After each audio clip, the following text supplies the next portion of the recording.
नमस्कार प्यारे मित्रों, आदाब, सत श्री अकाल। स्वागत है आपका आपके अपने YouTube चैनल श्री राम अध्ययन मंत्रा में। मैं अनुराग छिंपा। मित्रों, बात चल रही है चिंता सरग कामायनी जयशंकर प्रसाद की, और उसमें 3 वीडियो अभी तक अपने बना चुके हैं और अब चर्चा चल रही है चौथे वीडियो पे, जिसमें फिर से अपने 10 छंद करेंगे। तो धीरे धीरे चलो समझते चलते हैं इसको। तो साथियों, 31 नंबर 31 नंबर छंद है, वो क्या कहता है। देखो, सबसे पहले मैं आपको बता देना चाहता हूँ कि देव जाति जो सर्वश्रेष्ठ मानी जाती थी, जो अजय शक्ति के लिए संसार भर में प्रसिद्ध थी, उन्हीं देव जाति की विलासिता के कारण आज उनकी ही जाति क्या हो गई, नष्ट हो गई। और इसी का स्मरण करते हुए मनु अत्यधिक क्या है, चिंतित है। जैसा कि नाम ही सर्ग का क्या है, चिंता सर्ग। 31 नंबर में क्या है, स्वयं देव थे हम सब, तो फिर क्यों न विशृंखल होती सृष्टि। अरे अचानक हुई इसी से कड़ी आपदाओं की वृष्टि। यहां तक देखते हैं।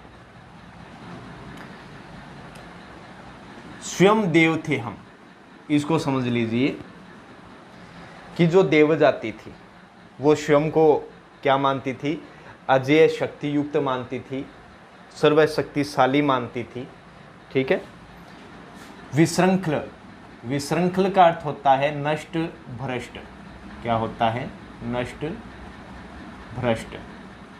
सृष्टि का मतलब होता है जगत या संसार या सृष्टि, आप कह सकते हो।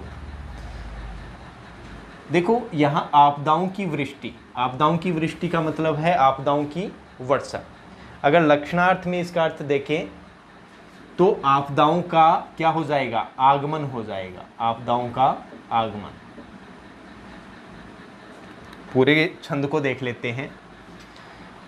अब मनु देव जाति का स्मरण करते हुए कह रहे हैं कि जो देव जाति थी वो अजय शक्ति से युक्त होने के कारण और मिथ्या अभिमान के कारण स्वयं को क्या समझती थी, देव का यहाँ सर्वशक्तिशाली सर्वशक्ति संपन्न समझती थी। तो तुम ही बताओ कि वो सृष्टि, वो जगत जो देव जाति का था, वो नष्ट भ्रष्ट क्यों न होता। होना भी था, क्योंकि वो अपने मिथ्या अभिमान में अपनी अजय शक्ति के कारण स्वयं को क्या समझने लग गए थे, स्वयं को सर्वशक्ति संपन्न समझने लग गए थे, सबको नीचा समझने लग गए थे। अरे अचानक हुई इसी से कड़ी आपदाओं की वृष्टि। कड़ी का मतलब भयंकर। और इसी देवताओं की गलती के कारण, इसी विलासिता के कारण, इसी मिथ्याभिमान के कारण ही उन देव जाति पे क्या हुई, विभिन्न आपदाओं का आगमन उन पे हुआ, विभिन्न आपदाओं की वर्षा उन पे होने लग गई थी। ये अपना हो गया 31वां छंद। प्रश्न अलंकार आप कह सकते हो, क्योंकि इसमें प्रश्न किया गया है। नेक्स्ट चलते हैं 32 नंबर पे। गया, सभी कुछ गया, मधुरतम सुर बालाओं का श्रृंगार, उषा ज्योत्सना सा यौवन सिमित, मधुप सदृश्य निश्चिंत विहार। इसको गौर से पढ़ना साथियों, थोड़ा कठिन भी है और इंपॉर्टेंट भी है। ये व्हाट्सएप वाला चिन्ह मैंने बना दिया है। देखो, यहां तक तो आपको समझ में आ जाएगा। गया, सभी कुछ गया, मतलब देवताओं की विलासिता के कारण जो देव जाति का संपूर्ण वैभव था वो क्या हो गया था, नष्ट हो गया था। यहां तक कि मधुरतम मतलब माधुर्यपूर्ण श्रृंगार से युक्त देवांगनाओं का, या ये कह सकते हैं कि देवांगनाओं का माधुर्यपूर्ण जो श्रृंगार था वो भी अब नहीं रहा, वो भी चला गया। अब ये पंक्ति है वो समझने लायक है, क्योंकि इसमें कर्म अलंकार है। कौन सा, कर्म अलंकार, कर्म अलंकार। अच्छा, कैसे है देखो, हिसाब से तो रूपक अलंकार होना चाहिए था, उषा रूपी ज्योत्सना। लेकिन उषा का अर्थ आप जानते हो प्रातःकाल का जो सूर्योदय दृश्य होता है। ज्योत्सना का अर्थ होता है चांदनी। लेकिन क्या उषा की चांदनी होती है क्या, नहीं होती। अच्छा, चांदनी जैसी मुस्कान हो सकती है। सीमित का अर्थ क्या होता है, मुस्कान। चांदनी जैसी मुस्कान हो सकती है, और उषा जैसा गुलाबी यौवन हो सकता है। उषा जैसा गुलाबी यौवन हो सकता है। तो आप यहाँ कह सकते हैं कर्म अलंकार के साथ साथ में रंग साम्य के साथ साथ में भाव साम्य भी दिखाया गया है। ये बहुत बढ़िया बात है, क्योंकि देखो उषा का रंग कैसा गुलाबी, और यौवन भी कैसा होता है, लाल गुलाबी रंग का होता है। पत्ते आते हैं तो शुरू में लाल गुलाबी रंग के होते हैं। अच्छा, ज्योत्सना श्वेत रंग की होती है, और स्मित भी कैसी होती है, श्वेत। उसका रंग श्वेत माना गया है पुराणों के अनुसार। तो रंग साम्य के साथ साथ में भाव साम्य भी आया है। तो आगे मनु कह रहे हैं कि उषा के समान जो देवों का, उषा के समान देवों का जो गुलाबी यौवन की जो झलक थी वो भी अब नहीं रही, और चांदनी के समान उनकी जो हंसी थी, मुस्कान थी, अब वो भी नहीं रही। इसके साथ साथ में मधुप सदृश्य निश्चिंत विहार, विहार का मतलब घूमना फिरना, मधुप का अर्थ भौरे, सदृश का मतलब समान, निश्चिंत का मतलब निश्चित होकर, निडर होकर। तो यहाँ पे जो देव जाति थी वो विकसित पुष्पों पर भंवरों के समान अपनी प्रेमिकाओं के साथ निश्चिंत इधर उधर क्या करते रहते थे, घूमते रहते थे। आज वो भी सब क्या हो गया, चला गया। अब कुछ भी बाकी नहीं रहा है। एक बार फिर बता देता हूँ कि देवताओं की, देव जाति की विलासिता के कारण सब कुछ नष्ट हो गया। यहाँ तक कि देवांगनाओं का जो माधुर्यपूर्ण श्रृंगार था वो भी क्या हो गया, नष्ट हो गया। उषा के समान देवताओं का गुलाबी यौवन है, उसकी झलक भी अब नहीं दिखाई देती। ना ही उनकी चांदनी के समान जो मुस्कुराहट है वो दिखाई देती, और ना ही विकसित फूलों पर भंवरों के समान बगीचों में या बागों में अपनी प्रेमिकाओं के साथ निश्चिंत इधर उधर घूमना भी अब नहीं रहा है। सब कुछ क्या हो गया है, गायब हो गया है। अब चलते हैं 33 नंबर पे। यहाँ सदृश है ना, उपमा अलंकार हो जाएगा। अब चलते हैं नेक्स्ट 33 पे। भरी वासना सरिता का वह कैसा था मदमत प्रवाह, प्रलय जल्दी में संगम जिसका देख हृदय था उठा कर रहा। अच्छा देखो, प्रलय जल्दी मतलब प्रलय कर देने वाला समुद्र, प्रलय रूपी समुद्र। वासना सरिता, वासना रूपी सरिता या वासना रूपी नदी। मदमत, मदमत का मतलब क्या होता है, स्वतंत्र, या कह सकते हो उन्मुक्तता,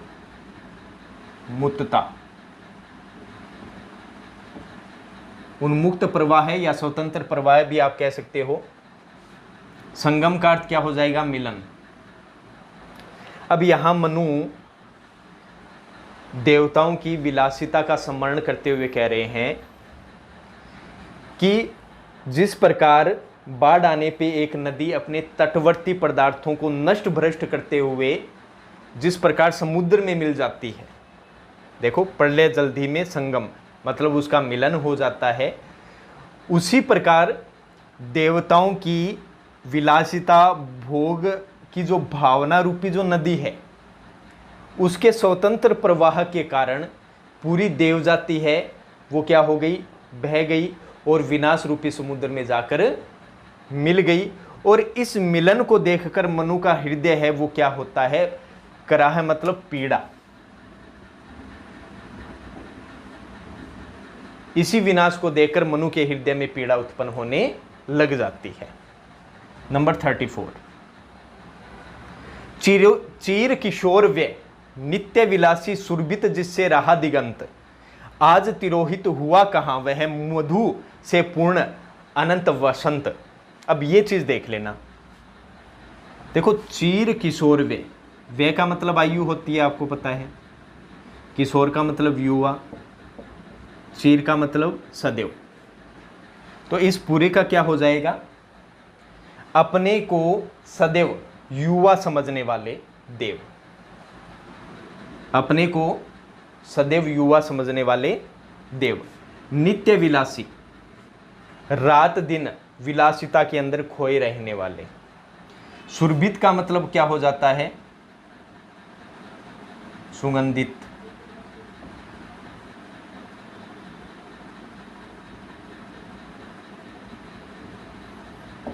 दिगंत का मतलब दिशा, तिरोहित का मतलब लुप्त, अनंत वसंत, अनंत का मतलब चिर, वसंत का मतलब वसंत होता है, ये तो सीधा हो गया। लेकिन लक्षणार्थ में देखें तो चिर युवावस्था, क्योंकि वसंत का अर्थ युवा ही होता है, युवा से माना जाता है। आगे मनु फिर से देवताओं की विलासिता का स्मरण करते हुए कह रहे हैं कि अपने को सदैव युवा समझने वाले और रात दिन भोग विलास में खोए रहने वाले जो देव हैं, आज उनका मधुरता पूर्ण चीर युवा अवस्था कहाँ चली गई है, वो कहाँ लुप्त हो गई है, जिससे कि सारी दिशाएं क्या रहती थी, सुगंधित रहती थी। अब यहाँ भी लक्षणार्थ अपने लगा सकते हैं। देखो, सुरभित दिगंत, दिशाओं का सुगंधित रहना। यहाँ दिशाओं का सुगंधित रहने का मतलब दिशाओं में, सब चारों दिशाओं में धूम मचना, मतलब देवताओं की धूम मची रहती थी, लेकिन आज वो सब क्या हो गई, लुप्त हो गई। नेक्स्ट 35, कुसुमित कुंजों में वे पुलकित प्रेमालिंगन हुए विलीन, मौन हुई है मूर्छित ताने और न सुन पड़ती अब बीन। ये देखते हैं, कुसुमित का मतलब विभिन्न पुष्प, विभिन्न पुष्प जो खिले रहते हैं एक बगीचे में। कुंजों का मतलब क्या हो गया, वृक्षों का समूह है। ऐसा बगीचा जिसके वृक्षों के समूह में विभिन्न प्रकार के पुष्प क्या रहते हैं, खिले हुए रहते हैं। पुलकित का अर्थ होता है पुलक, या कह सकते हैं कंप के साथ, कंपित होकर। प्रेमालिंगन, प्रेमी और प्रेमिकाओं का परस्पर आलिंगन करना, मतलब गले लगना। विलीन का मतलब लुप्त। मूर्छित है, ये वो वाला मूर्छित नहीं है जो बेहोश हो जाता है, ये लक्ष्मण वाला मूर्छित नहीं है। देखो, संगीत के अंदर 7 स्वरों का क्रम से आरोह से अवरोह है। संगीत के अंदर स्वरों का जो आरोह से अवरोह क्रम रहता है, उसको क्या कहते हैं, उसे कहते हैं मूर्छना। और उन स्वरों से युक्त जो संगीत होता है वो कहलाता है मूर्छित तान। ठीक है। और बीन का अर्थ होता है वीणा। बीन का अर्थ क्या होता है, वीणा। तो अब यहां क्या कह रहे हैं मनु कह रहे हैं कि जो देव जाति है, जो अपनी प्रेमिकाओं के साथ क्या करते थे, वृक्षों के समूह है, ऐसे वृक्षों के समूह में जाते थे जहाँ विभिन्न प्रकार के पुष्प खिले रहते थे, और वहाँ जाकर वो निश्चिंत होकर एक दूसरे के गले रखते थे। प्रेम के स्वरूप वो एक दूसरे से पुलक कर कंपायमान होकर क्या करते थे, आलिंगन करते थे। वो सब अब क्या हो गया है, लुप्त हो गया, वो कुछ भी अब दिखाई नहीं देता है। जब प्रेम के समय जो मूर्छित ताने बजती थी, 7 स्वर में जो संगीत बजता था, अब वो भी क्या हो गया है, मौन हो गया है, वो भी अब सुनाई नहीं दे पड़ रहा है। और न ही अब वीणा की ध्वनि सुनाई दे रही है, अब वो सब क्या हो गई है, मौन हो गई है। और इस जो विनाश है उसके अंदर वो समाहित हो गई है पूर्ण रूप से, और ना ही अब देवता अपनी प्रेमिकाओं के संग दिखाई देते हैं। अब चलते हैं नेक्स्ट 36 नंबर पे। नेक्स्ट आ गया है 36 नंबर। अब न कपोलों पर छाया सी पड़ती मुख की सुरभित भाप, भुज मूलों में स्थिल वसन की व्यस्त न होती है अब माप।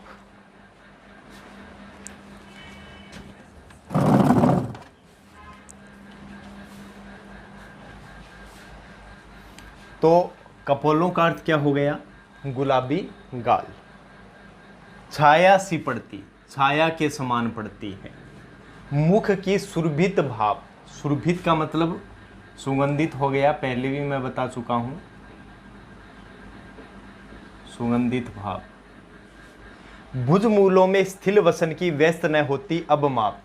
अच्छा, भुजमूलों का अर्थ क्या हो गया? बगल कह लीजिए या बगल कह लीजिए इसको। स्थिल का मतलब ढीले ढाले कह लीजिए, अस्त व्यस्त कह लीजिए। वसन का मतलब हो जाएगा वस्त्र। व्यस्त का मतलब इधर उधर फैले हुए। माप का मतलब हो जाएगा परिमाण। अच्छा, अब इस पूरे को समझ लेते हैं कि प्राय चुंबन करते समय देव कामिनियां और देव, उनके जो मुख की सुगंधित भाप है वो एक दूसरे के गुलाबी गालों पर पड़ती रहती थी, उनके चेहरों पर पड़ती रहती थी, उनकी छाया के समान पड़ती रहती थी। मैं एक बार फिर बता देता हूँ कि प्राय चुंबन करते समय देव कामिनियाँ और देव है, देव कामिनी और देव है, उनके मुख से निकलने वाली सुगंधित भाप छाया के समान उनके गालों पर क्या करती रहती थी? पड़ती रहती थी, जो अब दिखाई नहीं देती है। उनके बगल जो उनके वस्त्र हैं वो प्रेम करते समय, आलिंगन करते समय उनके वस्त्र वो क्या हो जाते हैं? अस्त व्यस्त हो जाते थे, और वो वस्त्र बगल पर आ जाते थे, बगल पर आकर क्या हो जाते थे? फैल जाते थे। अब ऐसा दिखाई नहीं देता है, क्योंकि उनकी विलासिता के कारण अब देवजाति विनिष्ट हो गई है, नष्ट हो गई है। अब चलते हैं 37 नंबर पे। कंकण कवणित रणित नुपुर थे, हिलते थे छाती पर हार। मुखरित था कलरव गीतों में, स्वर लय का होता अभिसार। कंकण का मतलब आप जानते हो क्या होता है? घुंघरू। रात ने घुंघरू बाजे से ना बाजिए इन्हें विनय। कवणित, कवण की ध्वनि, घुंघरू बजते हैं ना तब ऐसी ध्वनि उत्पन्न होती है, कवण की। रणित नुपुर थे। नुपुर का मतलब आप जानते हो, सॉरी, कंकण का अर्थ क्या होता है? घुंघरू नहीं, कंगन होता है। क्या होता है? कंगन। रणित, रण रण की ध्वनि, रण रण की ध्वनि। नुपुर का मतलब होता है घुंघरू। हिलते थे छाती पर हार। मुखरित, मुखरित का मतलब शब्दायमान। कलरव का मतलब मधुर,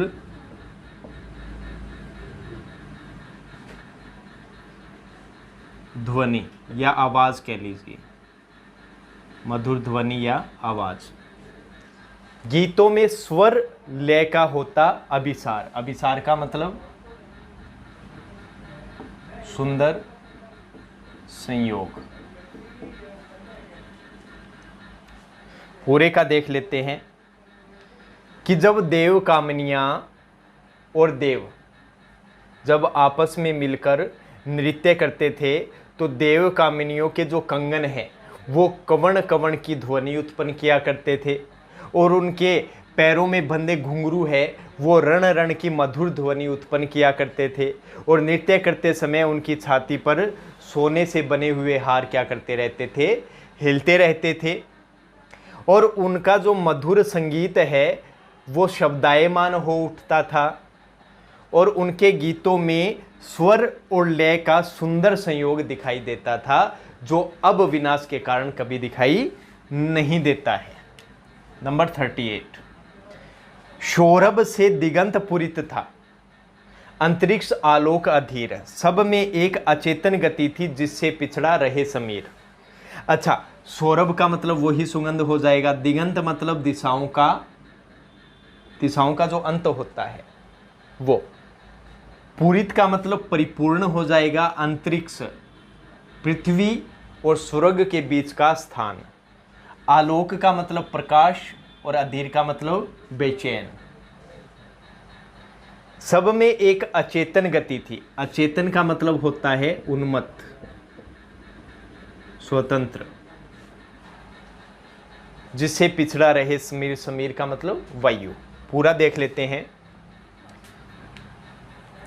कि जो देव जाति थी, देव और देवांगनाएं थी, वो क्या करते थे कि अत्यधिक सुगंधित पदार्थों, अत्यधिक सुगंधित द्रव्यों का प्रयोग करते थे, जिससे संपूर्ण दिशाएं हैं वो सुगंध से क्या हो जाया करती थी, परिपूर्ण हो जाया करती थी। और अंतरिक्ष है, आकाश है, वो अत्यधिक प्रकाश से क्या हो जाता था, बेचैन हो उठता था। मतलब उसमें सदैव प्रकाश छाया रहता था, क्योंकि जो देव जाति थी वो मणियों के दीपकों का प्रयोग किया करती थी, जिससे अत्यधिक प्रकाश आकाश के अंदर फैला हुआ दिखाई देता था। उसी और उसके अंदर वो भोग विलास करते रहते थे, और उसी भोग विलास के कारण उनके अंदर एक उन्मत्त गति थी, एक स्वतंत्र गति उनमें पैदा हो गई थी, जिससे कि वायु भी क्या रहती थी, पिछड़ी हुई रहती थी। वायु भी उनको पा नहीं सकती थी। ये हो गया 38 नंबर। अब चलते हैं साथियों 39 पे। वह अनंग पीड़ा अनुभव सा, अंग भंगियों का नर्तन, मधुकर के मरंद उत्सव सा, मदीर भाव से आवर्तन। अच्छा, यहां देख लेते हैं अनंग पीड़ा। अनंग पीड़ा का अर्थ होता है कामजन्य पीड़ा। अंग भंगियों, अंग भंगियों का मतलब अंगों की विभिन्न चेष्टाओं के द्वारा मनोभावों को प्रकट करना। अंगों की विभिन्न चेष्टाओं के द्वारा अपने किसका, अपने जो भाव है उनको क्या करना, प्रकट करना। नर्तन मतलब नृत्य के द्वारा। मधुकर मतलब भौरे हो जाएगा। मरंद उत्सव सा, मरंद उत्सव मतलब मकरंद उत्सव के समान, मकरंद उत्सव के समान। मदीर का मतलब मदिरा, भाव का मतलब भाव। आवर्तन मतलब होता है झूमना,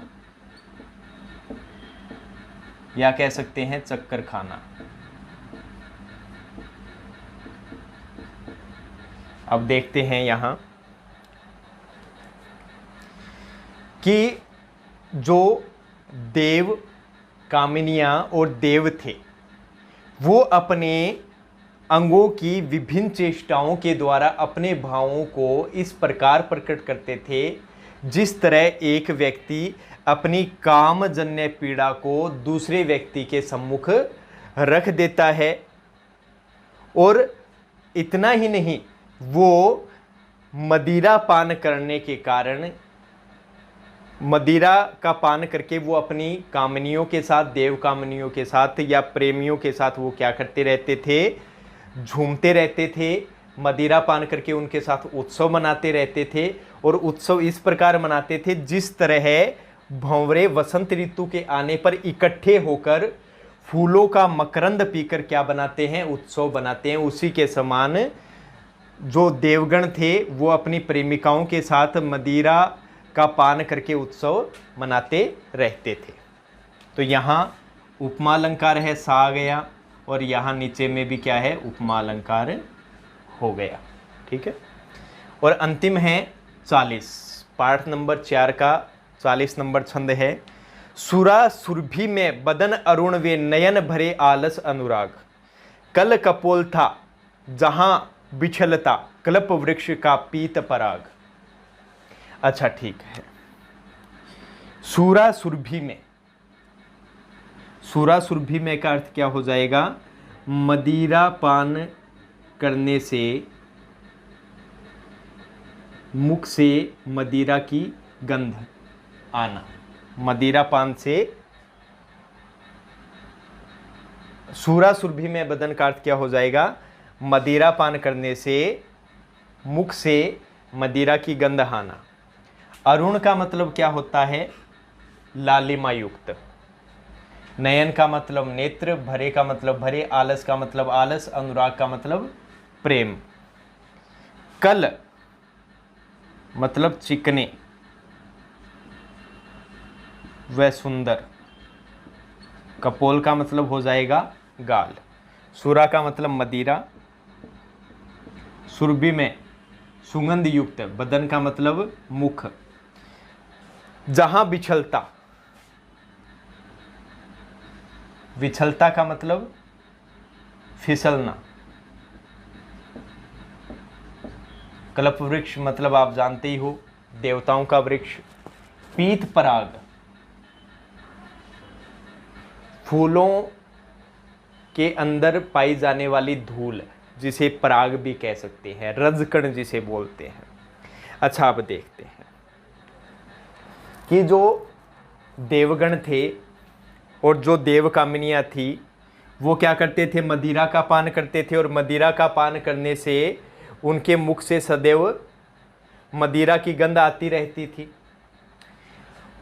और उनके चेहरे पर, उनके बदन अरुण मतलब उनके चेहरे पर सदैव, उनका चेहरा सदैव लालिमा युक्त रहता था, और विलासिता के कारण, रात दिन जागने के कारण उनके नेत्रों में सदैव आलस भरा रहता था, और काम वासना के कारण उनके आंखों में सदैव प्रेम टपकता रहता था।